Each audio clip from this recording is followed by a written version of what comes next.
آج جمعے کا دن ہے اور حیدر کو ریڈی کر دیا ہے. حیدر بالکل نماز کے لیے تیار ہے اور اس کے بعد میں بھی اپنی تیاری میں جٹ گیا. میں اپنی تیاری تھوڑا تیز کیونکہ میں نے سامنے دیکھا، سامنے لگی ہے گھڑی میں دیکھا تو ٹائم کچھ کم تھا، تو میں نے سوچا کہ جلدی سے تیار ہو جاؤں اور تیاری کر کے میں بھی بالکل فری ہو گیا. میں نے حیدر کو بولا کہ چلیے جمعے کا نماز میں. حیدر بھی میرے ساتھ میں نماز کے لیے چل پڑے اور ہم لوگ محلے کی ہی مسجد میں آج جمعہ پڑھیں گے. مسجد کچھ ہی دور پر ہے. ہم لوگ راستے میں دھیرے چلتے رہے اور دیکھیں سامنے مسجد ہے. مسجد کے قریب پہنچ گئے. جمعے کے دن مسجد میں بھیڑ کچھ زیادہ ہی ہوا کرتی ہے باقی دن کے مقابلے. مسجد کے قریب پہنچ گئے. وہاں پہ کچھ نمازی لوگ آ رہے ہیں، کچھ جا رہے ہیں. مسجد کے اندر بھی کافی رش ہونے والا تھا اور اس کو دیکھتے ہوئے میں مسجد کے گیٹ پہ پہنچ گیا. میں نے دیکھا کہ وہاں پر ابھی جگہ باقی ہے تو میں وضو خانے پہ پہنچا. میرے ساتھ میں حیدر بھی ہم اور حیدر دونوں وضو کرنے لگے. حیدر مجھ کو دیکھ کر جیسے میں کلی اور منہ دھو رہا تھا، حیدر بھی ویسے ہی کرنے لگا. تو بڑا اچھا لگ رہا تھا کہ دھیرے.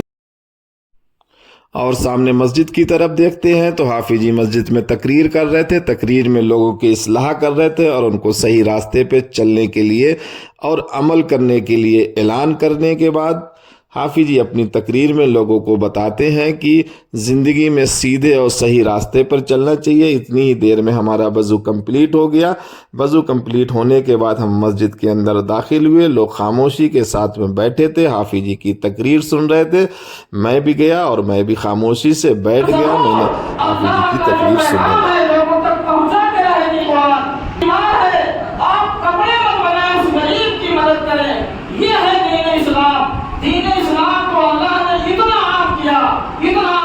پوری دنیا میں پھیل گیا.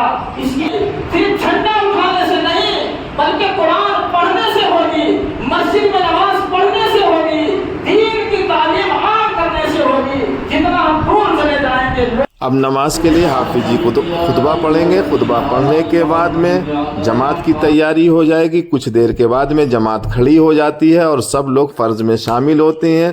فرض مکمل ہونے کے بعد میں سبھی لوگ اپنی الگ سنت اور نفل جو باقی رہ گئی ہیں ان کو پڑھتے ہیں. حیدر بھی الگ نماز پڑھ رہا تھا، مگر کچھ دیر کے بعد میں نے حیدر کو اپنے پاس آنے کے لیے اشارہ کیا اور حیدر میرے پاس آ گیا. میں نے ساتھ میں ہی حیدر کو کھڑا کر کے اپنے ساتھ 4 رکعت نماز سنت کے لیے نیت باندھی. میں نے اس کو پہلے ہی بول دیا تھا کہ نماز بالکل صحیح ترتیب سے میرے ساتھ میں ہی ادا کرنا. حیدر میرے ساتھ میں 4 رکعت نماز ادا کرنے کے لیے بالکل تیار ہو گیا اور ہم لوگ ساتھ میں کھڑا ہو کر 4 رکعت نماز پڑھنے لگے. حیدر بھی دھیرے پڑھنے لگا. نماز رکوع سجدہ سب بالکل صحیح کرنے لگا. میں نے اس کو بتا ہی دیا تھا. اب نماز پوری ہو گئی ہے. ہم نے دونوں طرف سلام پھیر دیا. سلام کے بعد میں ہم نے اور حیدر نے اپنے ملک میں امن اور چین کے لیے اللہ تعالیٰ سے دعا کی ہے کہ یا اللہ ہمارے ملک میں امن اور چین برقرار رکھا جائے. دعا پوری ہونے کے بعد میں سبھی لوگ مسجد سے باہر نکلنے لگے اور اپنے گھر میں جانے کی تیاری کرنے لگے. ساتھ میں